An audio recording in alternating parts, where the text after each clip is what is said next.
Assalamualaikum warahmatullahi wabarakatuh. Perkenalkan, saya Muhammad Yazid Irfani dengan NIM 082 PBS kelas C. Jadi di sini saya akan mengerjakan tugas membuat video materi SDM tentang kompensasi. Halo semuanya, kali ini kita akan bahas topik yang sangat penting dalam dunia kerja, yaitu kompensasi. Buat kamu yang mungkin baru mengenal dunia kerja atau sedang belajar manajemen sumber daya manusia, kompensasi adalah salah satu hal yang sangat berpengaruh terhadap semangat dan produktivitas kinerja karyawan. Jadi apa sih pengertian kompensasi itu? Secara sederhana, kompensasi adalah semua bentuk imbalan yang diberikan perusahaan kepada karyawan atas kontribusi, waktu, dan tenaga yang mereka berikan. Kompensasi menjadi bentuk penghargaan atas usaha karyawan dalam membantu perusahaan mencapai tujuannya. Tetapi kompensasi bukan cuma sekedar itu ya, bukan cuma sekedar gaji juga. Kompensasi itu lebih dari itu. Kompensasi juga mencakup semua hal yang bisa membuat karyawan merasa dihargai dan termotivasi untuk terus memberikan kinerja terbaiknya. Kompensasi itu mempunyai beberapa tujuan penting, antara lain memotivasi karyawan agar bekerja lebih baik dan produktif. Kemudian menarik tenaga kerja yang berkualitas agar mau bergabung dengan perusahaan. Kemudian mempertahankan karyawan berprestasi supaya tidak pindah ke tempat lain. Kemudian yang terakhir, meningkatkan loyalitas serta kepuasan kerja.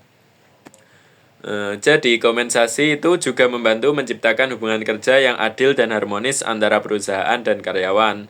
Secara umum, kompensasi itu dibagi menjadi dua jenis utama. Yang pertama yaitu kompensasi finansial.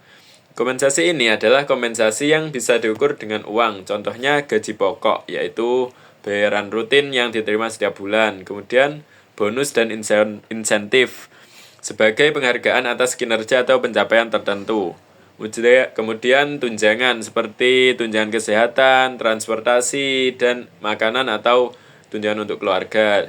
Dan yang terakhir yaitu upah lembur, yaitu untuk kerja karyawan yang di luar jam kerja normal. Nah, selanjutnya yaitu kompensasi yang kedua, yaitu kompensasi non-finansial. Jadi, meskipun tidak berupa uang, jenis ini sangat berpengaruh terhadap kenyamanan dan motivasi kinerja karyawan. Misalnya, lingkungan kerja yang aman, nyaman, dan mendukung. Kemudian, hubungan yang baik antara rekan kerja dan atasan. Kemudian, kesempatan untuk promosi dan pengembangan karir.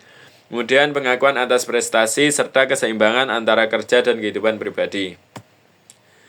Jadi, salah satu hal paling penting dalam pemberian kompensasi adalah keadilan. Karyawan harus merasa bahwa imbalan yang mereka terima sesuai dengan tanggung jawab dan kontribusinya.